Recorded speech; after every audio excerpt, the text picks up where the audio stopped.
nepieļauj sava nekustamā īpašuma un naudas izkrāpšanu. Dzīves baudītājs Jurģis pēc mātes nāves kļuva par vienīgo mantinieku nelielai privātmājai mazpilsētā. Tā kā Jurģis dzīvoja Rīgā, viņam nebija ne laika, ne sevišķas intereses rūpēties par mātes māju. Viņš pieņēma, ka ir īpašnieks un bīdies savas lietas galvaspilsētā. Taču veiksme no Jurģa novērsās, un pēc tam, kad viņa parādi bija izauguši tik lieli, kad draudēja tiesas darbi, Jurģis aizlaidās uz ārzemēm. Apsviedīgie krāpnieki Fredo un hakeris jau ilgāku laiku bija noskatījuši Jurģa mātes tukšo māju un redzēja iespēju to dabūt savā īpašumā. Dokumentos un oficiālajos reģistros mājas īpašniece vēl aizvien bija māte, bet vienīgais dēls tā arī nebija pieteicies mantojumam. Krāpnieki viltoja mājas pirkuma pārdevuma līgumu, nostiprinājuma lūgumu zemesgrāmatai, notāra parakstu un zīmogu, un hakeris kļuva par jauno mājas īpašnieku. Krāpnieki vēl pāris reižu nomainīja mājai īpašnieku, līdz par to kļuva Fredo. Jaunie pensionāri Benita un Nojārs sapņoja par nelielu privātmāju provincē.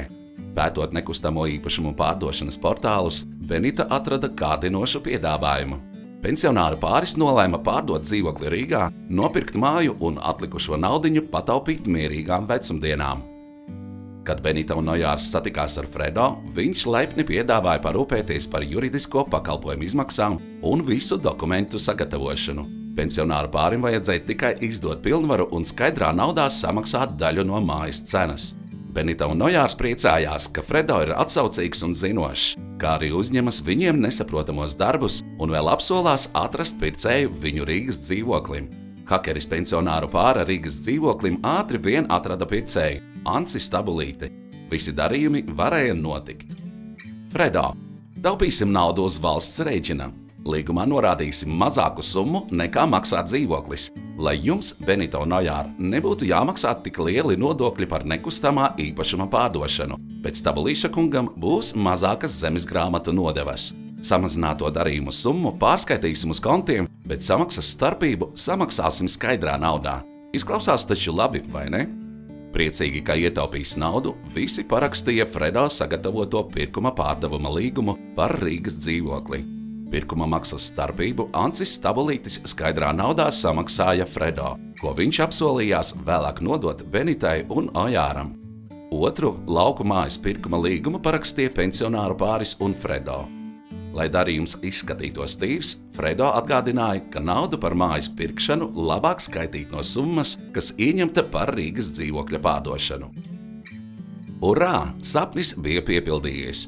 Benita un Nojārs laimīgi pārcēlās uz savu māju mazpilsētā. Diemžēl Nojāram vairs neizdevās sazvanīt laipno Fredo, lai saņemtu skaidrās naudas daļu par pārdoto Rīgas dzīvokli. Pēc pāris gadiem Jurģis atgriežas Latvijā un secina, ka viņa mantotajā mājā dzīvo sveši cilvēki. Viņš ir apņēmības pilns īpašumu attiesāt. Vai Benita un Nojārs zaudēs māju? Neatstāj savā nekustamā īpašuma darījumus nejaušībai. Vērsies pie zvērināta notāra, lai garantētu darījuma patiesumu. Atceries! Mantojuma lietas nokārtošana ir tava atbildība. Vērsies pie zvērināta notāra pēc iespējas ātrāk, saņem mantojuma apliecību, reģistrē īpašumu uz sava vārda un piesaki īpašuma uzraudzību zemesgrāmatā. Svešu personu sagatavoti darījuma dokumenti atbilst tikai viņu mērķiem. Nepaļaujies uz solījumiem, ka tiks ietaupīta nauda un sagatavotie dokumenti būs īsti. Ticamu, drošu un legālu darījumu dokumentu sagatavošanu uztici notāriem. Izlasi un pārbaudi darījuma dokumentus pirms tos paraksti. Paraksti tikai tad, ja visu saproti. Par īpašuma iegādi drīkst norēķināties tikai bezskaidrā naudā. Pirkuma maksu ieskaiti notāra glabājuma kontā. Līgumā jānorāda īpašuma patiesā vērtība, lai pēc tā pārdošanas nebūtu jāmaksā tik liels peļņas nodoklis, ka tas vairākas reizes pārsniedz zemesgrāmatu nodevas, kuras tiek maksātas pērkot īpašumu. Nesamaksājot visus nodokļus, iegūsi naudu, kuras izcelsme nebūs pierādāma. To nevarēs izmantot nekustamā īpašuma iegādei. Ja tev ir aizdomas par krāpšanu, tad nekavējoties vērsies valsts policijā. Video animācija veidota sadarbībā ar Latvijas zvērinātu notāru padomi.